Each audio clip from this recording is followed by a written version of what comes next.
جی السلام علیکم۔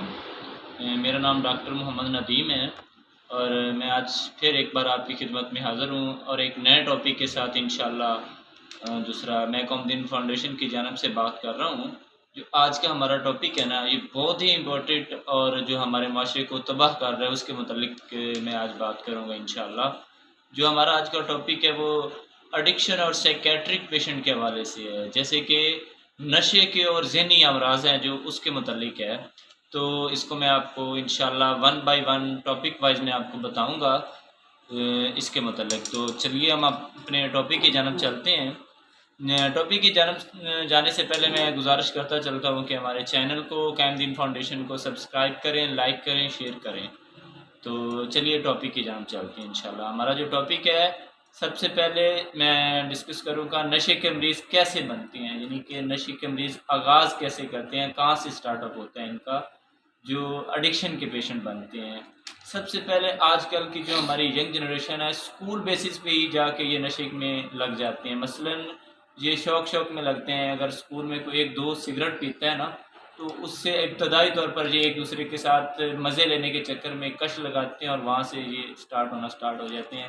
پہلے بیسک سگریٹ پیتے ہیں اور اس کے ساتھ چند ایک دن سگریٹ پیتے پیتے زیادہ نشے کی طرف جانے کے چکر میں یہ چرس سے آغاز کرتے ہیں، چرس اور سگریٹ پیتے پیتے پھر یہ پاؤڈر وغیرہ کی طرف چلے جاتے ہیں۔ تو موسٹلی جو چھوٹے آج کل اسکول بیسس پہ لوگ نشے پہ ہیں، اور جو ادھر سے بچ جاتے ہیں، اسکول پہ نہیں لگ پاتے، ان کی نئی بیڈ کمپنی ہوتی، تو وہ کالج میں چلے جاتے ہیں۔ اور جب کالج میں جاتے ہیں تو وہاں پہ شیشے کا آج کل ایک جو شیشہ نشہ چلا ہوا ہے نا، فلیور والا، جی اس میں کوئی نقصان نہیں ہے، تو یہ ہم شیشہ پیتے ہیں تو شیشے کے بھی نقصانات ہوتے ہیں، اور وہ شیشے میں پیتے پیتے سگریٹ کی طرف جاتے ہیں، اور سگریٹ کے ساتھ ساتھ پھر وہ بھرے ہوئے سگریٹ، پکے سگریٹ جسے بولتے ہیں چرس والے، وہ پینا سٹارٹ کر دیتے ہیں۔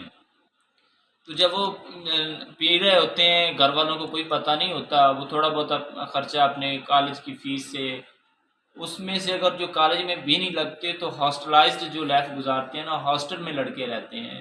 اور آج کل تو لڑکوں کے ساتھ ساتھ لڑکیاں بھی نشے کے کافی زیادہ پیشنٹ آ رہے ہیں۔ اور میرا 4 سال کا ایکسپیرینس ہے، میں یہ بھی ساتھ میں بتاتا چلتا ہوں کہ میں نے 4.5 سال سائیکیٹرک اور ایڈکشن کے پیشنٹ دیکھے ہیں لاہور میں۔ لاہور سائیکیٹرک ہاسپٹل کے نام سے ہے، میں نے 4.5 سال ایز اے سائیکیٹرسٹ اور فارماسسٹ کام کیا ہے وہاں پہ۔ تو میرا اسی لیے کافی زیادہ ایکسپیرینس ہے سائیکیٹرک اور ایڈکشن کے پیشنٹ کا متعلق۔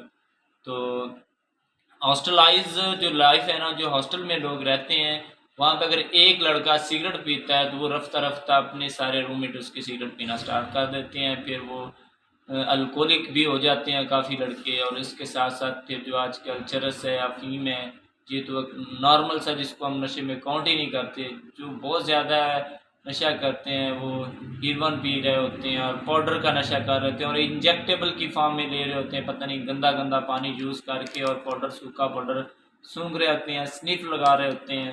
یہ سارا ایکسپیرینس ہم نے خود جو نشے کے مریض ہیں، نشئی ہیں، اور کافی پڑھے لکھے لوگوں کا جب کیور ہو جاتے ہیں، بالکل صحت یاب ہو جاتے ہیں، تو ان کے بعد جو ڈسکشن کے بعد میں آپ کو بتا رہا ہوں، اس کے بعد یہ کیا کرتے ہیں، گھر والوں سے زیادہ پیسے لیتے ہیں، جو لڑکے کالج والے موسٹلی ہوتے ہیں، جی ہم نے کالج کی فی ادا کرنی ہے، ہاسٹل کے ڈیوز دینے ہیں، وہ بڑھ گئے ہیں، اسی چکر میں یہ جی نشے کی لت میں لگتے ہیں اور زیادہ سے زیادہ پیسے لینا سٹارٹ کر دیتے ہیں، گھر والوں کو بلیک میل کرتے ہیں، جی ہمیں چھوڑ دیں گے، کالج چھوڑ دیں گے جی، اور وہ یہ پڑھتے بھی نہیں ہیں، پڑھنے میں بھی کمزور ہو جاتے ہیں۔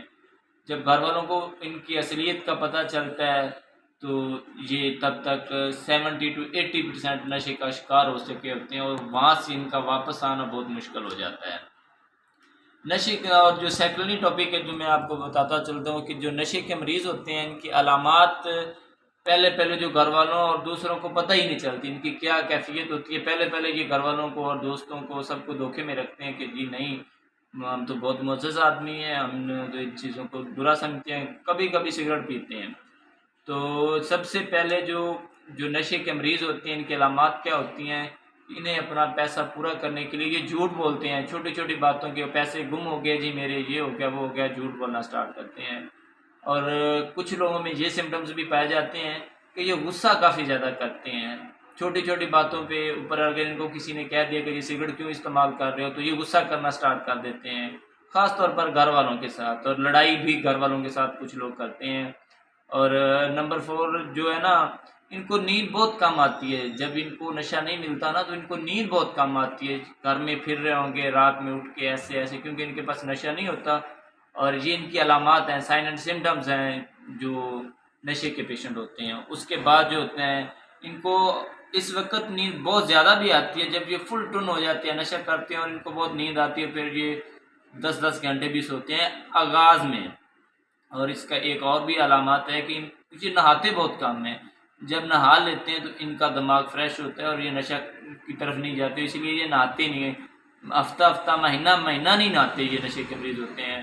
اور موسٹلی جب یہ نشہ کر رہے ہوتے ہیں تو ان کو سب سے جو سیف جگہ فیل ہوتی ہے وہ گھر کا واش روم ہے. اور یہ آدھا گھنٹہ 45 منٹ تک واش روم کے اندر بیٹھ کے نشہ کرتے ہیں، انجیکشن لگاتے ہیں، اور پھر جو میٹیریل ہوتا ہے اس کو تھرو باتھ بہا دیتے ہیں. اور موسٹلی آپ کو خون کے دبے ملیں گے واش روم میں، جو لوگ انجیکشن لگا رہے ہوتے ہیں اپنے آپ کو. تو یہ ہے. اور گھر والوں کو واش روم میں پتہ ہی چلنا چاہیے کہ یہ ہمارا بچہ واش روم میں کیوں کر رہا ہے، کیا اتنا زیادہ ٹائم کیوں لگا رہا ہے، لڑکی ہے یا لڑکا ہے. اور نشے کے مریضوں کا علاج، اس کے متعلق میں آج بتاؤں گا کہ علاج کیسے ممکن ہے، اس کا کیسے علاج کروایا جاتا ہے. ان کا علاج تو گھر میں بہت سارے لوگ نہیں کر سکتے. ہاسپٹل ہیں ان کے بہت سارے، سیکیٹرک ہے، ایڈکشن ہے، لیکن ان کا علاج کافی زیادہ ایکسپینسو ہے، مہنگا ہے، غریب بندہ افورڈ نہیں کر سکتا. اچھا خاصا امیر بھی نہیں افورڈ کر سکتا ہے. لاہور میں بہت سارے اسپتال ہیں، اس کے علاوہ ادر سٹیز میں بھی ہیں. تو اس کے ساتھ ان کا علاج گھر میں بھی ممکن ہے، گھر میں بھی اس کا علاج ہو سکتا ہے، لیکن اس کے لیے آپ کو سختی کرنی پڑے گی. گھر میں کوئی ایک بندہ ایسا ہو جسے ان کو ڈر ہو، سخت ہو بندہ، اور اس بات پر ان کی کسی بات پر اعتبار نہیں کرنا. جو نشئی ہوتا ہے وہ آپ کو بہت زیادہ اعتبار دلوانے کی کوشش کرے گا، قسمیں اٹھائے گا، لیکن وہ مصنوعی ہوتی ہیں. ان کی کوئی کسی چیز پہ اعتبار نہیں کرنا چاہیے جب تک ان کا علاج نہیں ہو رہا ہوتا. اور گھر میں ان کو بند کر دیں ایک کمرے میں، تھوڑا بہت غصہ کرنے والا، اور تھوڑی بہت ان کی پٹائی بھی ضروری ہے. پیار سے اتنے جلدی یہ کنٹرول نہیں آتے. اور اس کے ساتھ ساتھ کسی بھی اپنے اچھے ڈاکٹر سے رجوع کریں جو گھر میں اس کا ٹریٹمنٹ کر رہے ہیں، ان سے میڈیسن لیں، ڈاکٹر کو گھر لے جا کے کوشش کریں، چیک اپ کروائیں. تو انشاءاللہ ان کا کم از کم 3-4 ماہ ان کو گھر میں الگ رکھیں. ان کی کسی بات پہ سگریٹ، الکوہلک یعنی ایسی کوئی نشے والی چیز انہیں نہ دیں. خوراک بہتر کریں اور ان کو نماز پڑھائیں اور اچھے کاموں کی طرف ان کو راغب کریں. ٹھیک ہے. اس کے ساتھ یہ مریضوں کے علاج کروانے کے بعد آپ کو کیا کرنا ہے، مطلب آپ نے ان کا علاج اسپتال سے کروا لیا، گھر میں علاج کر لیا، بالکل صحت یاب ہو گیا، تب آپ نے اس کے بعد کیا کرنا ہے. آپ نے سب سے پہلے جب ان کا علاج مکمل ہو جائے نا تو اس کے ساتھ آپ نے ان کے ساتھ اچھے اخلاق سے بات کرنی. جب ان کا علاج ٹھیک ہو تو پہلے والا غصہ نہیں آپ نے رکھنا.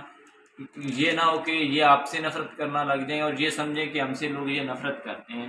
آپ نے ان کے ساتھ بہت اچھے پیار اور دھیمے لہجے سے بات کرنی ہے، اچھے اخلاق کے ساتھ ان کے ساتھ بات کرنی ہے. اور کسی بھی صورت ان کو ان دوستوں کے ساتھ نہیں جانے دینا، بیٹھنے نہیں دینا جن کے ساتھ یہ پہلے بیٹھا کرتے تھے، جو خاصلی بیڈ ان کے دوست تھے. ان کے ساتھ ان کو کبھی بھی ان کی شکل بھی نظر نہیں آنی چاہیے. اگر کسی سٹی میں اور میں ان کو بھیجنا چاہیں کوئی کام کے سلسلے میں کسی ریلیٹیو کے پاس، وہاں پہ بھیج دیں، لیکن ان دوستوں سے کم از کم 2 سے 3 سال آپ کو ان سے الگ رکھنا پڑے گا.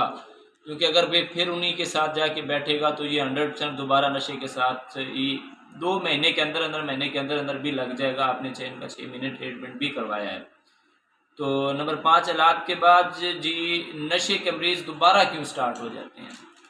یعنی کہ ایک دفعہ آپ نے علاج کمپلیٹ کروایا ہے تو پھر کچھ لوگ دوبارہ سٹارٹ ہو جاتے ہیں. تو اس کی سب سے بڑی ریزن یہ ہے کہ آپ ان کے دوست نہیں چینج کرتے، ان کے اخراجات کم کر دیں. موسٹلی جو بچے اور 18 سے 20 سال کی عمر میں نشہ کر رہے ہوتے ہیں، ان کے گھر والے انہیں وافر مقدار میں خرچے دے رہے ہوتے ہیں.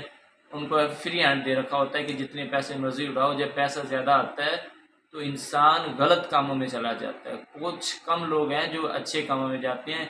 80 to 90% جو لوگ ہوتے ہیں، بچے ہوتے ہیں، ان کے پاس خرچہ وافد مقدار میں جیسے ہی آتا ہے اور وہ کسی غلط کام میں پڑتے ہیں. تو میری گزارش ہے کہ اپنے بچوں کو گھر میں رکھیں اور ان کے اوپر نگرانی رکھیں کم از کم لازماً. اور ان کو جو چھوٹے بچے ہیں ان کو خرچہ کم دیا کریں، ان کے خرچہ کنٹرول کیا کریں. اگر وہ زیادہ ضد کرتے ہیں تو جو چیز خریدنا چاہتے ہیں ان کو وہ خود جا کے ساتھ خرید دیں، نہ کہ ان کے پیسے اتنے زیادہ بڑھا دیں کہ وہ غلط کاموں کی جانب جائیں۔ تو سب سے پہلے آپ نے علاج کروانے کے بعد جب لوگ جاتے ہیں تو وہ پرانے دوستوں میں بیٹھتے ہیں، پھر وہ نشہ کر رہے ہوتے ہیں، دوبارہ ان کا خیال رکھنا ضروری ہوتا ہے، اور ان لوگوں کے ساتھ جا کر بیٹھ کر دوبارہ نشہ کر لینا وہ شروع کر دیتے ہیں۔ تو یہ تھا آج کا ہمارا ٹاپک۔ انشاءاللہ کل سیکیٹرک پیشنٹ پہ ہم ویڈیو بنائیں گے، اور ان کے علامات اور ان کا ٹریٹمنٹ کیسے کیسے ہے انشاءاللہ میں آپ کو سیکیٹرک پیشنٹ کے متعلق ضرور بتاؤں گا۔ میری باتیں آپ کو کیسی لگی ہیں، ان میں جو کریکشن ہوتی ہے، ظاہری بات انسان ہے، غلطی ہو جاتی ہے، تو مجھے ضرور کمنٹ میں بتائیے گا۔ اگر ویڈیو اچھی لگی ہو تو اس کو شیئر کریں، کمنٹ کریں، اور زیادہ سے زیادہ لوگوں تک پہنچائیں تاکہ جتنے لوگ اس سے زیادہ استفادہ حاصل کر سکیں۔ مزید معلومات کے لیے ہمارے ڈسکرپشن میں میرا نمبر دیا ہوگا، تو وہاں سے آپ واٹس ایپ پہ کانٹیکٹ کر کے ہم سے ٹریٹمنٹ اگر کوئی کروانا چاہتا ہے یا کچھ اور کویسچن ہے تو آپ ایزیلی ہم سے کانٹیکٹ کر سکتے ہیں۔ تب تک کے لیے شکریہ۔